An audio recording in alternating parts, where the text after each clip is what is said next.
gathering all our stuff. That's our guide, David. We have a total of 5 guides on the trip with us. That's Ryan, one of them. Hey Ryan, say hi. Not overdo it and then be He's awesome. getting choked. He's from Wyoming. When we get up on that snowfield, okay? Everybody's got a warm piece to wear at the top of their kit. Everybody's got at least one full water bottle with them. Yes. Yes. Look at all. Everybody's look got sunscreen close at at hand. the lovely backpacks we're gonna Protection close at hand.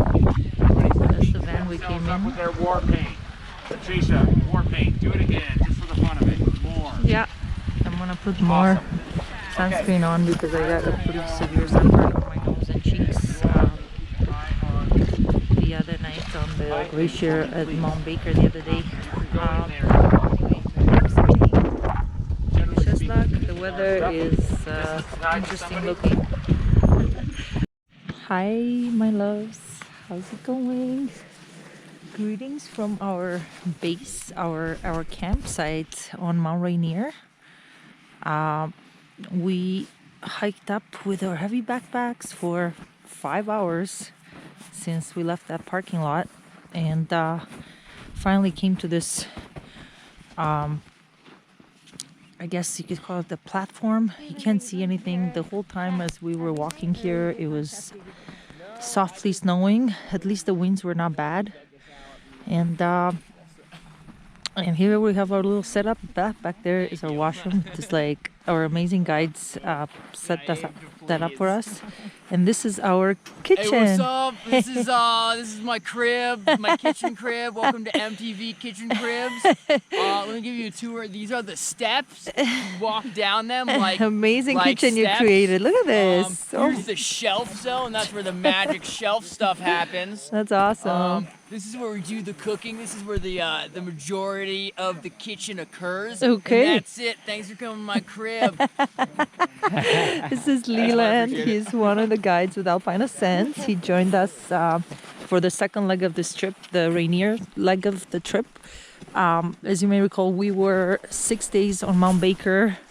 That was pretty intense. The last day there, I didn't even film because I was so exhausted after hauling my heavy backpack all the way back to where we had left our trailer. So yeah, I have no idea where the peak of this mountain might be, but our guide has been working in this area for many years. He's amazing. And I mean, we're gonna make an attempt. I don't know how plausible that looks with this kind of weather conditions, but I guess we'll find out.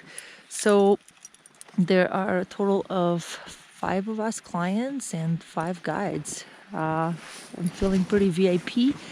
And for the Mount Baker section of the trip, we had to cook our own food. But for this section of the trip, our guides are amazing enough to basically cook our meals. Essentially what happens is we have these freeze-dried meal pouches, and they literally will pour hot water into them, and within, I don't know, 8 to 10 minutes or so, they will be ready. This right here is what we call our Sharp's Garden.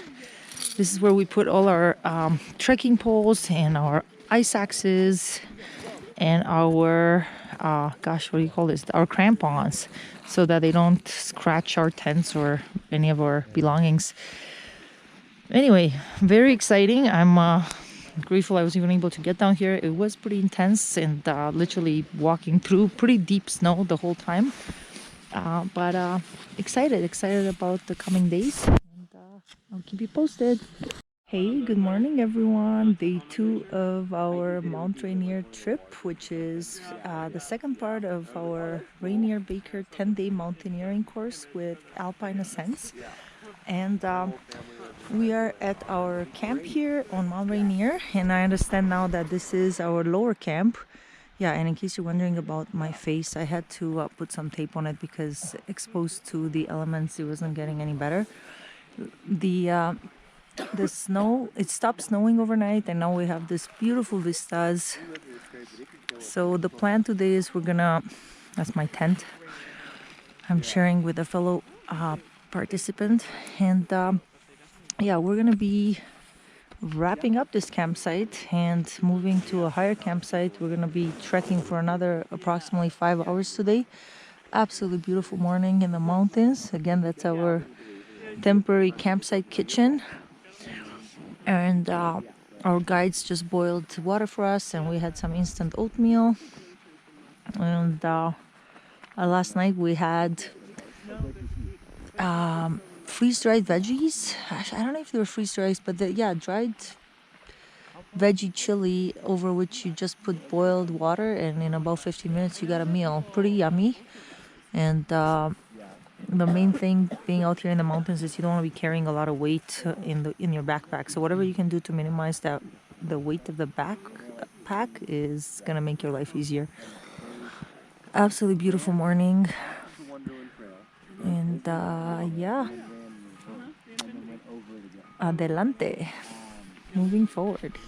Hey everyone, so we hiked up from our first camp on Mount Rainier, and look where we got. We got somewhere above the clouds, and we're gonna continue our trek in between those two rocks over there. You know, if you fall way back, this is the rest of our team. Otherwise, just keep the radios off so we have them for summit day. Look at this, beautiful. It was a very intense uphill climb, more intense than I expected. Some of the angles were like... You've got your fingers in front of the wide angle. There were some angles, like 70-degree angles. So I'm going to show you a bit more of our landscape here at our high camp on Mount Rainier.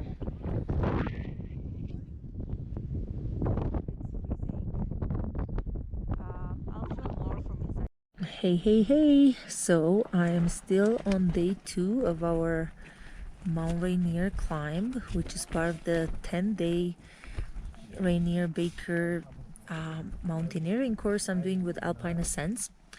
And I'm coming to you from our hike camp on Mount Rainier, which is located at about 11,000 feet. Mount Rainier is about 14,400 feet, I think. It's about 4,300 meters. So I have to say, you know, coming into this course, I really didn't know what I was getting into. I thought it was going to be a more introductory type course. I should have read the fine print a little more. There was a certain recommended training regimen, and it said, you know, you're supposed to be able to walk for hours carrying a backpack of like 50 pounds or more. In my training, I had trained with like a 10-liter backpack because I actually didn't have a large backpack to fill with water bottles, you know, like I didn't have a mountaineering backpack. But I probably could have found other ways to train, you know. So I guess I took the training schedule more of as a recommendation as opposed to like you need to do this, you know. And what can I say? I can honestly say I am, you know, the least fit person that has made it so far. A couple of people dropped off after Mount Baker. There were 8 of us to begin with, and now there are only 5 of us left. The third person had a family emergency and had to leave. But yeah, 2 people basically just realized like this was too intense for them after the first leg of our trip. I have to say it was very intense. Even the first leg of the trip, like walking for, you know, 7 hours a day with a huge backpack through deep snow, or on our descent day, we literally, because the road had been snowed in, we couldn't go in with our vehicle, so we had to walk for many miles with our mountaineering boots along this road, you know, and it's not easy to walk in mountaineering boots. They're very clunky. A lot of people got blisters. I'm very fortunate. I only got like the beginnings of a blister, and then I got a tip from one of our teammates to use KT tape, band-aids, and moleskin. They're useless. They come off immediately. But KT tape is this athletic tape, and they basically have this blister prevention tape. or you can just literally use duct tape, although I found that the KT tape sticks better, and that's what I was using on my nose earlier. My skin is very sunburnt, despite the fact that I was applying sunscreen pretty religiously. I should have brought with me a balaclava, which is this thing that covers your entire face. They didn't recommend it for this trip. They recommend it for mountains like Denali. What's happening though, this whole part of Washington, they've been getting an unusually high amount of snow. So it's just been more snow than, our guide said, like maybe in the 90s you remember seeing this much snow this late in the season. By now, yeah, there should be snow up high, but not as low as we found it, and so there's a lot of snow on the mountain. Today was the most intense climbing day I've ever had. I mean, to begin with, what I've learned in this course, among other things, is how to use crampons, how to layer for all kinds of weather. Like today when we left from our lower level camp, the sun was out and it felt so hot that a lot of people were only wearing their base layer, which is just like a thin moisture wick type material. I had 2 base layer tops on, and I found that even with that I was getting hot. However, there came a point we crossed a certain ledge in the mountain, and all of a sudden the temperature dropped like instantly, so we immediately had to have another layer ready, which I learned is called the soft shell, which is I'm wearing so many layers right now. The soft shell is this layer right here. I'm also wearing what's called a mid layer, which is like a fleece type material. This is to warm you additionally. So I was when the temperature dropped, I immediately put on my mid layer and my soft shell. And now that we got up high, and in general, as soon as you stop moving, you start feeling cold. So I have this puffy jacket, which I rented from Alpine Ascents.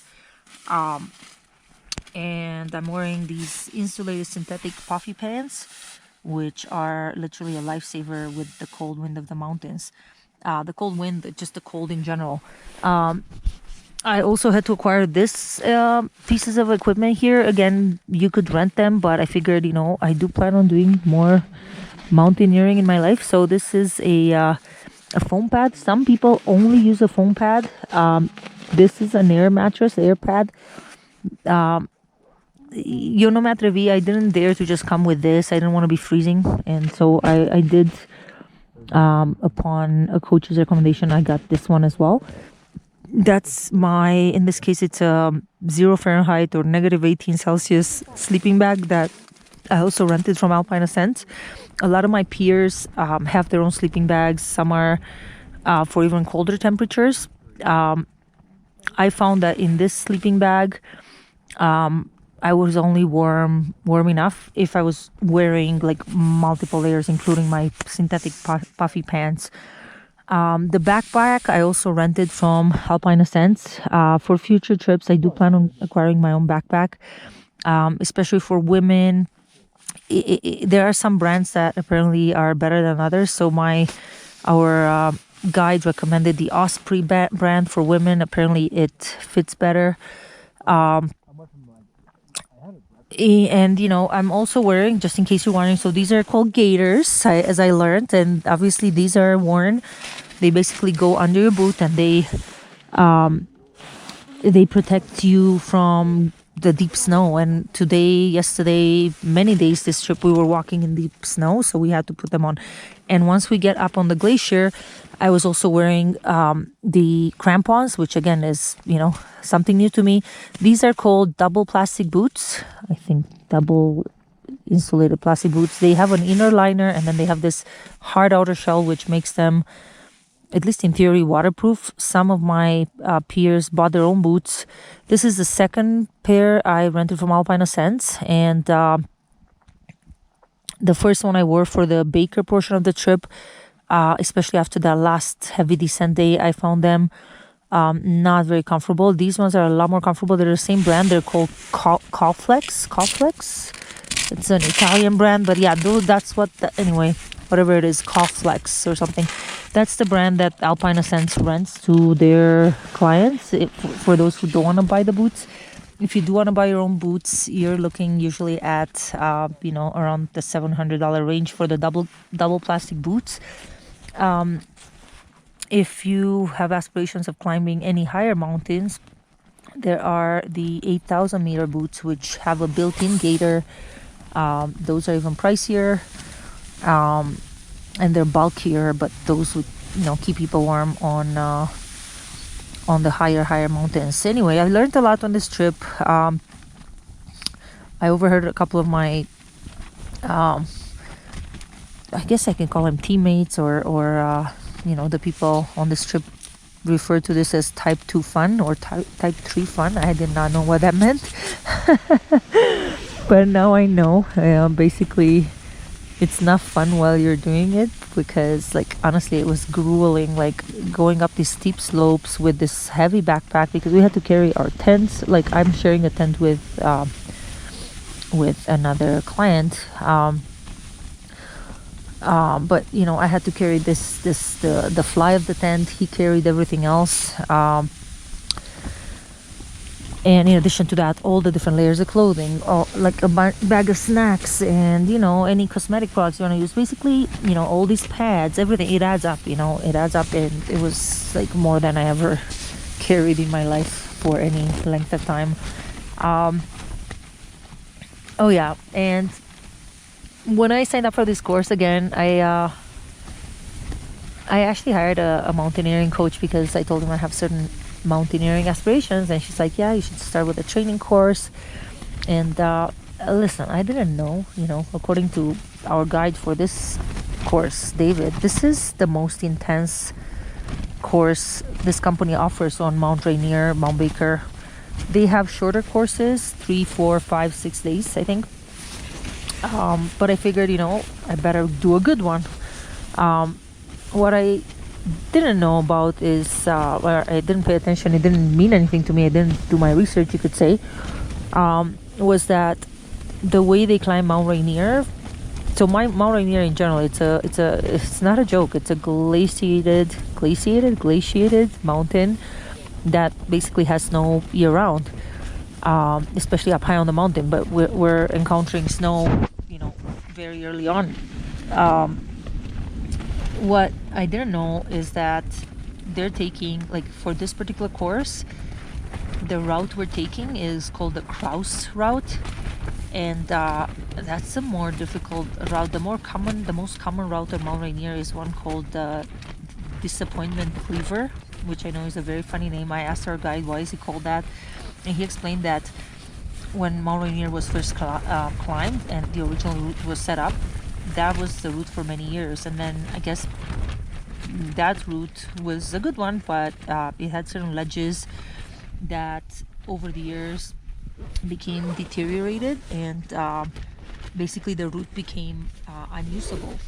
So people searched for a new route, and finally, but the new route was quite further away. It wasn't as easy, and that's why they called it cleaver, and you can leave your stuff there. It's a little more, it's an easier way of doing it. But the route that we're doing for this particular course, again, it's the Kautz route, and it's significantly more intense. And I had no idea, but one of our teammates, you could say, he's like, you didn't know? You didn't do your research? I'm like, no. And he's like, yeah, this is why I chose this, because he wanted the challenge, but he's somebody that rock climbs, has a bit of ice climbing experience.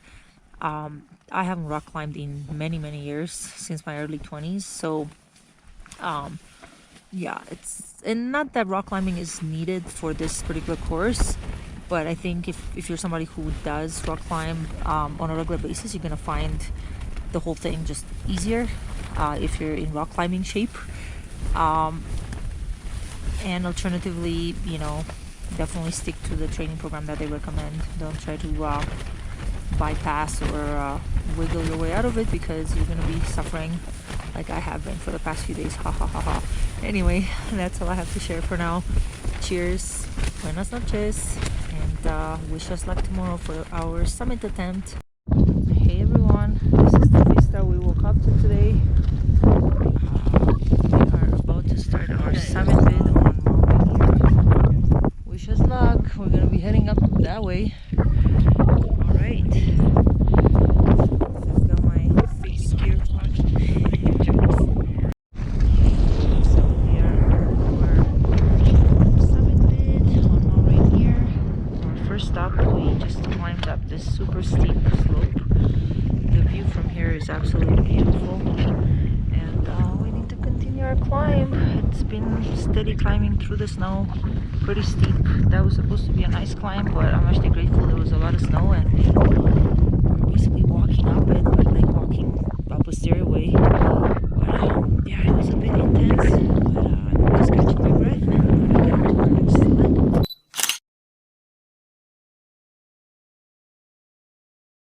Hey everybody! Greetings from the top of Mount Rainier. We made it!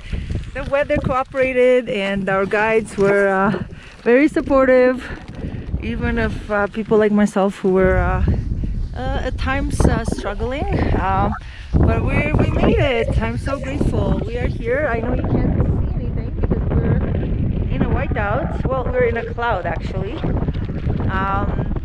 And at some point we were traveling above the clouds, and of course I'm sporting my face protection, homemade. Yeah, oh my goodness, it was a bit of an intense push to get here up some inclines, but it wasn't as hard as it should have been, because on that Kautz route that we were on, normally there's a big ice climb, and because it snowed so much this year, we were basically just walking it up like on the Stairmaster, except you're walking in deep snow. This is mi amigo Coleman.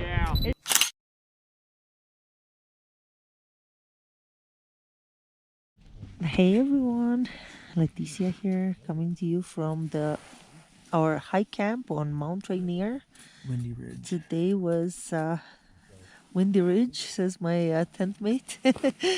Yeah, I guess is that what it's called? Yeah. Coleman? Yep. Yeah.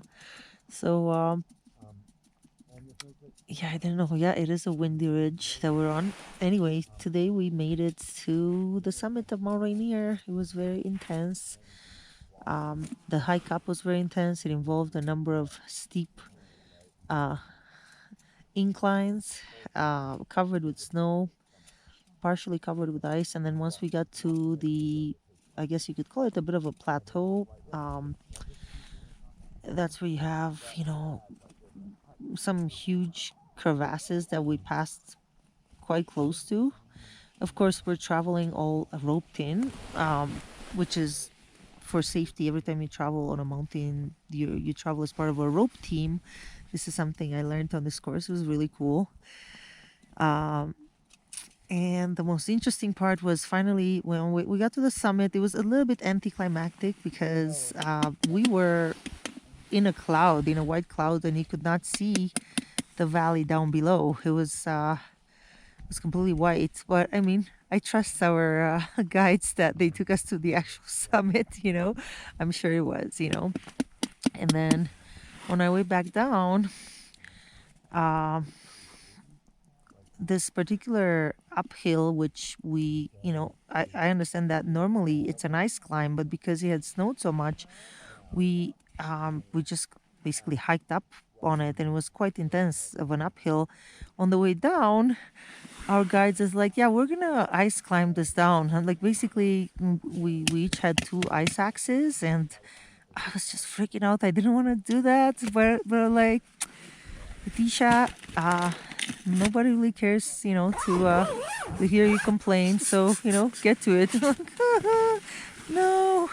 But anyway, our 2 guides were left with me, and it happened to be my tent mate, Coleman. And Coleman had no fear. He had some ice climbing experience, and he was quite excited about going down that slope.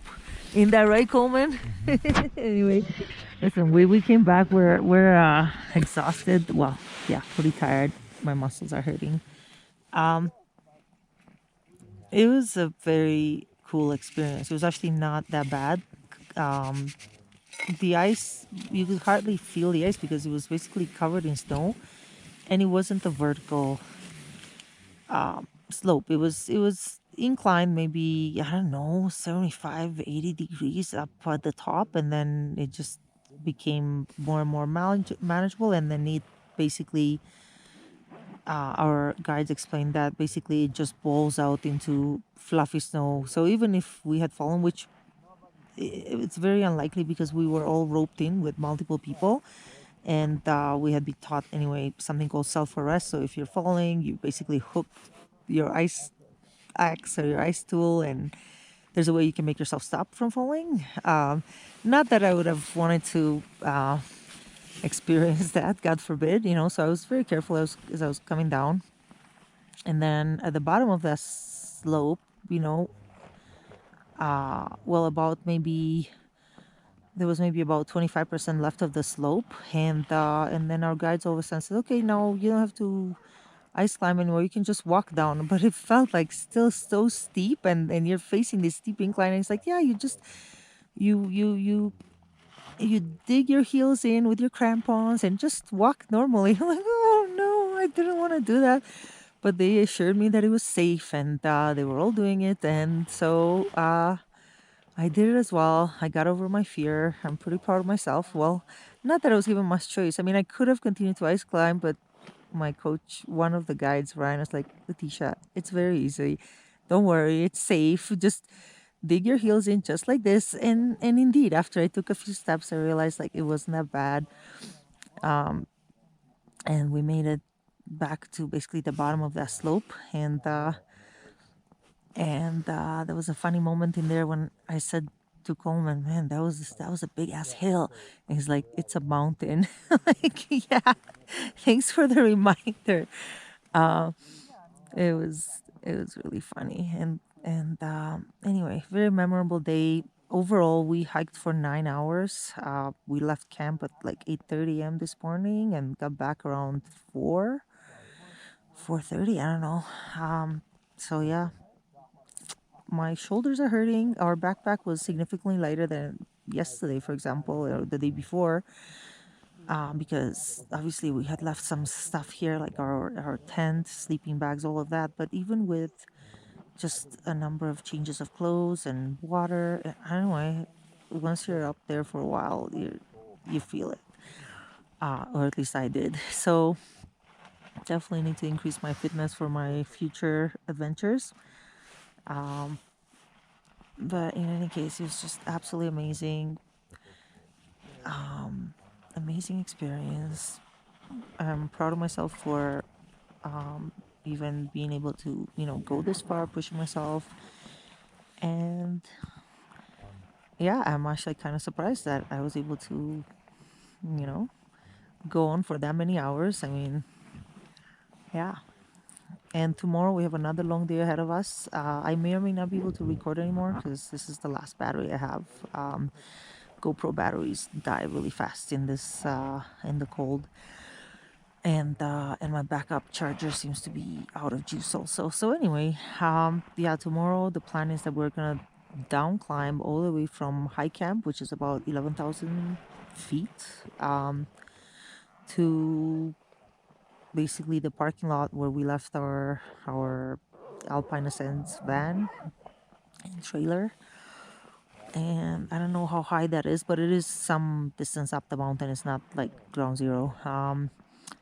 So anyway, it's gonna be significant hiking with our heavy backpacks. So wish us luck for that, and yeah, we should be in Seattle sometime tomorrow afternoon. Okay. Cheers, everyone. Good night. Blessings. Thanks for tuning in. Hey everyone, so here we are on the last day of our expedition, or rather course, with Alpine Ascents, and the team is just wrapping up our high camp. As you can see, in order to set up this camp, all of us had to dig and flatten the snow, because this, as you can see, we're just basically on an incline here. You can see the sun shows a bit of a sun dog, very cool. And today we have better visibility than usual, And out in the background there, you see Mount St. Helen. Further out in the background, you see Mount Jefferson and Mount Hood. And in front of us is Mount Adams. I'm just getting a little bit educated on the mountains in this area. And that's Matty, one of our team members. Hey, say hi, Matty. Hello. He's been awesome and very helpful. And we gotta make our way down to that parking lot. If you can see, there's a gray zone there. That's our parking lot where we gotta go down. Hey everyone, so we made it down from our high camp, and we're having a well-deserved meal at a restaurant that is owned by a former Sherpa and 15-time Everest summiteer. The restaurant is called Wildberry, and it's basically just coming back from the Rainier base camp, I guess. I don't know what you call it, the parking lot. Look, and I guess that must have been his summit suit back there in the corner. That's what I'm having too. Chana Thali. Look at this. How amazing. Lapka Jolu Sherpa. Yeah, he was a Sherpa. Oh no. Oh yeah, world record holder for the fastest Everest ascent. 10 hours, 56 minutes and 46 seconds. Wow. Yeah, this is a wow. So now, as his retirement job, he Lapka Jolu Sherpa. As his retirement job, he basically, I guess, bought this restaurant called Wildberry, and how appropriate, very appropriate, located basically just about a short driving distance from the base of Mount Rainier. This is the whole, well, I'm not sure if it's the whole, but it's part of the, look, Nukhtse, Mount Everest, Lola, Changtse, different mountains.